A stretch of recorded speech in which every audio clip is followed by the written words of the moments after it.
Lo importante que hay que saber de esta crisis y de la que sucedió en la década del 30 es que para obtener los cheques que necesitamos, porque mucha gente y muchas compañías necesitan cheques, bien, ¿de dónde saldrán esos cheques? Serán cheques del gobierno. El tipo de apoyo que vamos a recibir incluye dos tipos de apoyo. ¿De dónde sale todo ese dinero? Entonces, cuando el gobierno dice que pagará más por el seguro de desempleo o que le dará un préstamo a una pequeña empresa, etcétera, ¿de dónde sacarán el dinero? Puede ser de los impuestos, pero si es de impuestos es malo. Entonces el gobierno puede pedirlo prestado. Eso es un déficit. El gobierno tendrá un déficit. Y la pregunta es, ¿a quién se lo pedirá prestado si todos tienen dificultades financieras? Y la Reserva Federal dice que tiene el poder de imprimir dinero y dirán que pueden prestarte ese dinero. Entonces, la Reserva Federal le está prestando dinero y también le está prestando dinero a todos. Ok, así que cuando imprimen dinero están literalmente enviando un camión de caudales con bolsas llenas de efectivo y las distribuyen en los bancos locales. No, el dinero es digital. Entonces, en realidad hacen ajustes de contabilidad en un archivo digital. Sí, lo importante es saber que todo lo que pensamos sobre el dinero no está limitado de ninguna manera. No es como si hubiera una cierta cantidad de dinero. Todo es simulado, todo es digital. Entonces pueden cambiar los dígitos y así crear dinero. Y es algo importante para tener en cuenta porque si pueden crear dinero tan fácilmente, ¿cómo sabemos que va a tener valor si crean demasiado? Esa es una de las consideraciones a la que se enfrentan hoy en día. Pero lo más importante que se debe saber al respecto, dando un paso atrás y mirando el panorama general, es que cada individuo, cada empresa y cada gobierno tiene cierta cantidad de dinero en forma de ingresos, una cierta cantidad de gastos y luego una cierta cantidad de ahorros. Lo haces individualmente y todos tus oyentes lo hacen y funciona de la misma manera para todos. De modo que si sus ingresos caen y son menores que sus gastos, están en problemas, a menos que tengan un buen ahorro y luego acuden a los ahorros. Entonces, en todo el mundo hay muchas entidades que están en problemas por eso. Así que el gobierno, las dos partes del gobierno, el gobierno de los Estados Unidos, dos partes quieren dar cheques a la gente. Ahora es difícil decidir quién los recibe y quién no. Pero si no dan cheques a las personas ni a las empresas, estos irán a la quiebra, porque no pueden tener suficientes ahorros. Vimos que J. Crew se declaró en quiebra, y verás que otros también quiebran porque no tienen suficiente, y por lo tanto cuando quiebran, es un proceso diferente. Y para evitarlo, tienen que dar dinero, por eso imprimen dinero. Lo llaman imprimir y ni siquiera hay papel. Es crear dinero digitalmente, y luego llega en forma de préstamos. Así que lo que estamos pasando es el mismo proceso que sucedió en el periodo de 1930 a 1945. Como decía, hay tres cosas importantes. Esa es una. La segunda es la gran brecha de riqueza. La tercera es el poder emergente que tiene China para competir o desafiar el liderazgo de los Estados Unidos. Así que cuando tienes estas tres cosas juntas, es una mezcla desafiante y sucede repetidamente. Un sistema monetario y crediticio menos efectivo hace que tengan que imprimir mucho y puede amenazar el valor del dinero. Segundo, cuando tienes una gran brecha de riqueza y una recesión económica, las personas están más inclinadas a tener conflictos.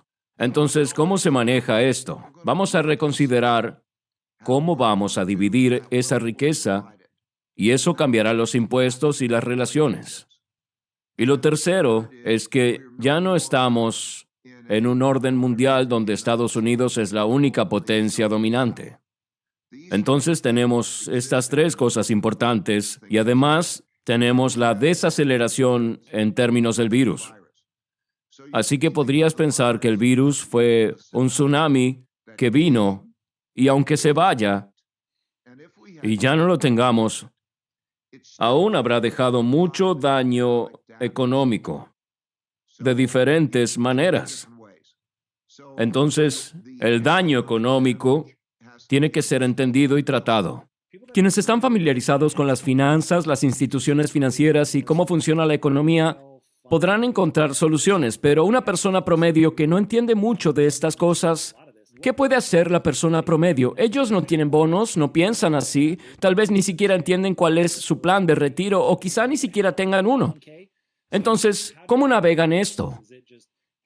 ¿Solo deben agachar su cabeza y hacer lo que puedan para pasar la tormenta? ¿O hay algo que aprender desde la perspectiva histórica para superar esto más fácilmente? Lo primero es ver tus ingresos, tus gastos y tus ahorros. Y luego, hacer una prueba de estrés para sentirte seguro. Si tuvieras que perder tus ingresos, o si los ingresos cayeran más allá de cierto nivel y lo visualizas, tal vez significa que necesitarás un seguro de desempleo o lo que sea. ¿Cuánto tiempo puedes vivir en un estilo de vida aceptable? ¿Y tienes ahorros? Eso es adecuado para esto. Bien, entonces lo que haces es calcular. Si viviera en un estilo de vida más simple y tuviera esta cantidad de ganancias, ¿cuántos meses o cuántos años podría vivir de manera aceptable? Luego miras en qué invertiste el dinero. ¿Dónde lo guardas? Las tasas de interés de 1929 al 32 llegaron a cero, imprimieron dinero.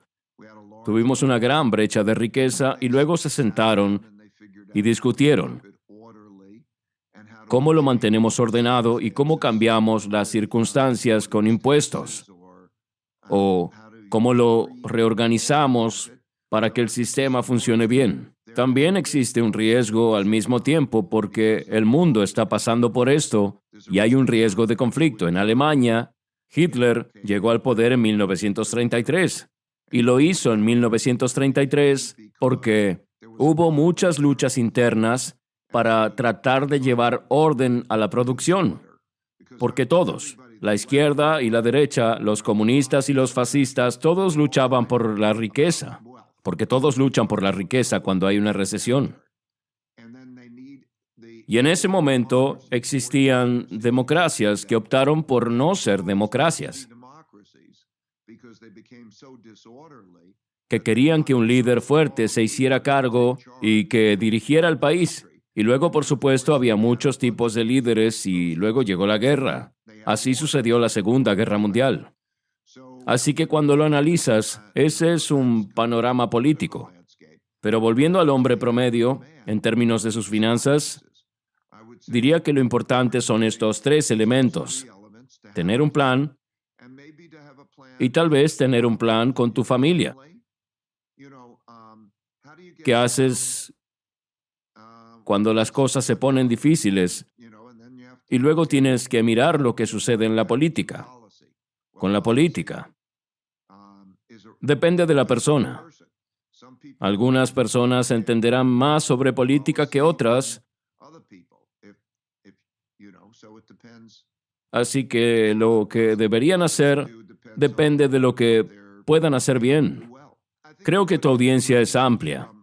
Tienes una audiencia muy amplia. Y diría que hay muchas personas en tu audiencia que pueden planificar un estilo de vida simple que puede ser maravilloso. A veces tenemos estas necesidades que no son tan grandes como imaginamos. Y, tú sabes, ¿tienes una cama para dormir? ¿Tienes comida para comer? ¿Tienes atención médica básica? De acuerdo, si empiezas a pensarlo bien, ¿cuáles son mis necesidades? Lo que realmente necesito para estar bien. ¿Y cómo puedo proveerme de esas necesidades? Entonces, una vez que lo tienes en mente, eres libre, ¿ok? Puedes ir más allá. Puedes pensar, voy a hacerlo durante un año, o 2 años, o un mes, o lo que sea. Pero creo que visualizamos demasiado las cosas a las que estamos acostumbrados. Una de las cosas buenas de este ejercicio es que te devuelve a lo básico. Puedes volver a lo básico. Y como digo, si tienes una cama para dormir, y tienes comida, etcétera, y tienes esas cosas básicas y buenas relaciones con las personas que se preocupan por ti y atención médica básica, si te preparas para eso y calculas cómo obtenerlo, tal vez no será en el lujoso lugar en el que estás, tal vez será en otro lado. Una vez que lo visualizas y lo metes en tu cabeza y dices, oh, puedo entenderlo, entonces tu estrés desaparecerá porque mientras lo visualizas, de muchas maneras, esa es una vida feliz. No lleva mucho tiempo, hay estimulación, hay naturaleza, hay relaciones. Estas cosas maravillosas, fundamentales, las más importantes, se pueden obtener.